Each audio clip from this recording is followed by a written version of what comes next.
Pittsburgh and has moved to the area, I think, just this summer. And it's a nice blessing for their faith tradition to have a rabbi here in town. So I look forward to learning from him. He's going to share briefly a bit about their tradition, and there will be opportunities for you to ask questions at a later point in time. But there are some students from our school that are part of his synagogue, and so it's good to have him with us today. So blessings as you share.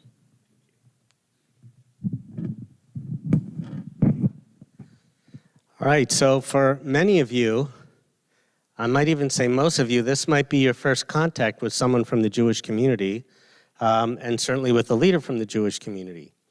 The Jewish community has a prominent definition within Christian tradition, but historically, it's been one of how we're different. You know, it starts with the story from a Christian point of view. The Jewish story starts with the idea that Christians perceived Jews to have not accepted Jesus and then became different than the rest of the Christian world. The Jewish story is a little bit different. We look at it this way. We go back to the Old Testament times. We trace our ancestry back to Abraham. You've heard of Abraham, yes? Okay. Abraham was the first person who made a covenant with God on behalf of his people and his descendants, okay? And we are those descendants. And we developed with the rest of what we call the Bible, which you call the Old Testament, because you also have the New Testament, but that's not part of our Bible. We stop with the Old Testament. Our story takes a different turn when the New Testament comes around. We actually see that we didn't take the different turn. Christianity took a different turn. We kept going with the same tradition that we've had since the time of Abraham, and it's developed, and we've developed customs and things like that. But we feel that we've been a straight line since Abraham, and Christianity broke off. Christianity formed a new religion based on the Old Testament, but the way we look at it is that the Jesus tradition gave the opportunity for people who weren't Jewish to join the covenant. Okay? So Jesus brought monotheism to much of the rest of the world. So in that sense, we see Christianity almost like a child religion, birthed out of Judaism, took a different approach and made monotheism, expanded monotheism throughout much of the world, but it's not our tradition. We don't view ourselves of having rejected Jesus. The Christian story is that Jesus' community rejected him. We don't really see Jesus at all as part of our community. We feel like we just kind of kept doing our thing, and then maybe there was this guy who kind of took things into a different direction, and we didn't really know who he was. We didn't pay attention to him. We just kept going with our thing. Okay, that's how we look at it. So sometimes if you've heard the story about Jews rejecting Jesus, if you were to ask someone Jewish, why did you reject Jesus? It's like, we didn't reject him, we didn't accept him, we didn't listen to him. We didn't even know he was there at the time he was there. It's not what we did. But we see Christianity almost as like a partner with us in promoting monotheism. And in recent years, Christianity and Judaism Christians and Jews have come together to recognize that common tradition that we started from, and that we are maybe sister religions, brother religions, that kind of thing, and that we don't, for a long time, Christianity and Judaism did not really get along very well. And you may have heard some of those stories. But in recent years, in the last couple of decades, we've kind of learned to accept the fact that we really all have more commonalities than differerences, and we have the same basic values. And the fact that our faith traditions are a little bit different doesn't mean that just because Jesus is the focus of your religion and not ours, we still worship the one God, and we still start with those basic commandments of how to be be good people, and we still believe that there is one God who created the entire world, and that our job is to do good things in the world. That's our job. Our job is not to say why someone else is wrong. Our job is to look at ourselves and see, am I doing the right thing? My job is not to say, are those people sinning? My job to say, am I sinning or am I being a good person? And I should be the best person that I should be.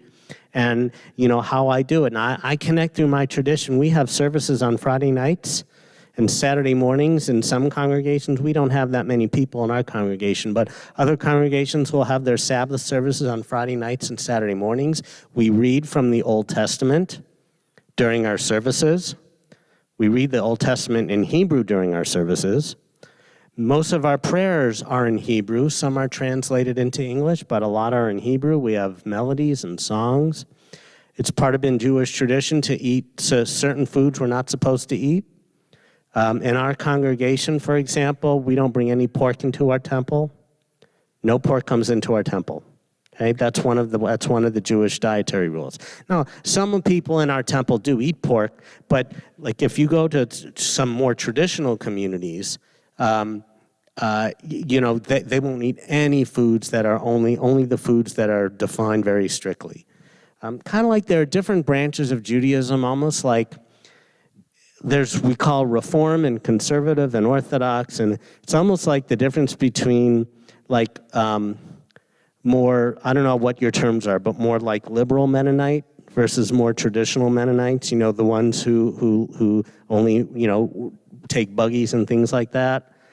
Or the Amish who, they all dress in black. So it's kind of the same thing in our community. We have people who are, more involved in directly in the communities around us, and some of us stay more to our own communities, and it's the same thing throughout many traditions.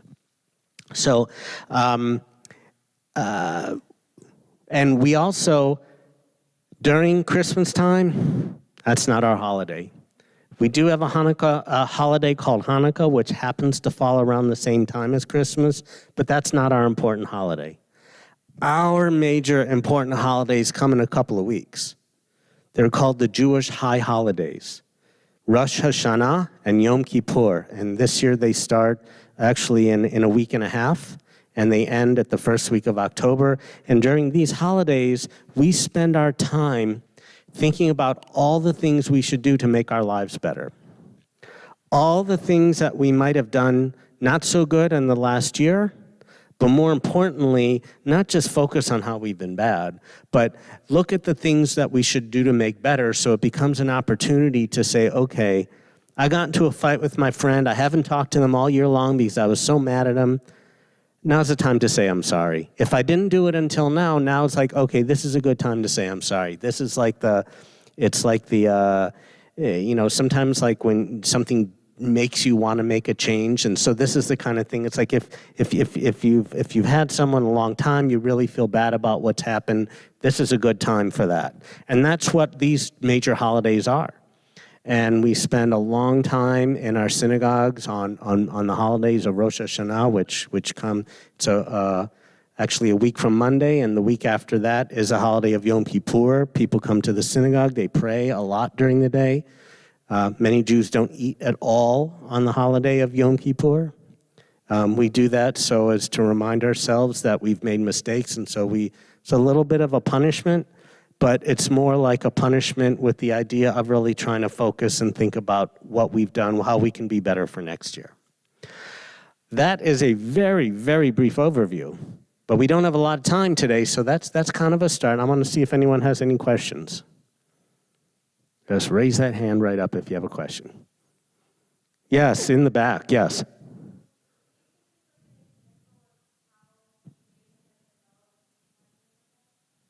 How it has developed since the time of Abraham. Well, so, Abraham kind of lived in the desert, right? He was kind of like a nomad who lived in the desert. He lived in tents. We've developed civilization since then. We got the Torah on Mount Sinai. You might have heard about, when God gave the 10 Commandments. Well, there's a lot more that God gave in there, and over years we have been understanding these these laws and developing them. So like the holiday of Hanukkah, where we celebrate that there was this time when the Greek Empire took over the Jewish temple about 150 years before Jesus. They took over the Jewish temple and they put idols in it and pigs. And the Maccabees, there was this group of people who fought the Greeks to reclaim the temple, and they won. And they recaptured the temple and rededicated it back to God. So we now have a holiday, Hanukkah, that celebrates. That's what Hanukkah celebrates. And that happened a long time after Abraham. Passover starts all the way back in the Bible when the Jewish people were redeemed by God from Egyptian slavery. And over time, we've developed the celebration of Passover to this big meal that we have during the spring. It happens to fall around Easter time, but it's a celebration of celebrating the freedom of being redeemed from slavery, and we eat special foods on that holiday. We only eat unleavened bread because our ancestors ate unleavened bread as they escaped from Egypt. That's all they had time to allow. They didn't have time for their bread to rise, so that's what they ate. So we eat that during that holiday, and we do lots of prayers. So a lot of those traditions, how we observe the Sabbath, have become all the prayers that we do during the Sabbath and the different kind of songs we sing. All those are kind of traditions that developed since Abraham that did not happen during the time of Abraham. Just the synagogue itself, there was no synagogue at the time of Abraham. Now, Jews around the world, they pray in synagogues where we do services in Hebrew based on passages from the Torah, based on passages that we developed over time about our relationship with God. Okay? All right, other questions? All right, someone, you see a hand up? Go ahead.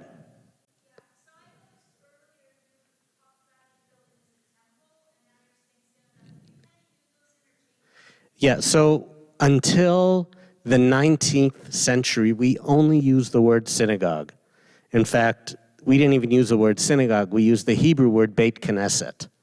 But starting in the 19th century, when Reform Judaism came about, which was almost like, almost like a Jewish form of Protestantism, that, changed things from the way they had been differently, we adopted the word temple starting in the 19th century. And so that's kind of stuck with us into American Judaism. So around the rest of the world, they don't really use the word temple. They'll use the word synagogue or Beit Knesset. In America, we kind of go back and forth between temple and synagogue. It's really the same thing. The only thing that's different is when we say the temple means the ancient temple that was in Jerusalem where they used to perform sacrifices. But that stopped when the Romans destroyed the temple in the year 70. So today when we use temple, we might talk about like our temple is down the street or our synagogue is down the street. But when we use the word the temple refers to that ancient place in Jerusalem that doesn't exist anymore.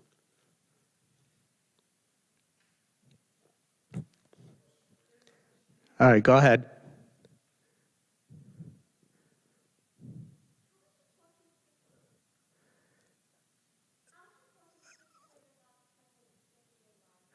How much does a synagogue play in day-to-day life? Well, so that, again, that's going to depend. And all right, I'm going to answer this question. I think you have to go. But my quick answer is that in some communities, not in Harrisonburg, but in some communities where people are more traditional, people will go to the synagogue every day. They'll go for 3 short prayer services a day. They'll go for about a 20-minute service in the morning, and then in the afternoon, another 10-minute service, and then another 10-minute. So they'll go several times. In our congregation, we have services every Friday night. And then some of our members who are more active might come to visit the temple more during the week to do things for the temple, community activities. But that's really our synagogue is really a place mostly to come to pray, and then in some places it's like a community center for people to do things. I hope that answers the question. All right, I'm sorry we don't have more time, but I can come back. Thank you.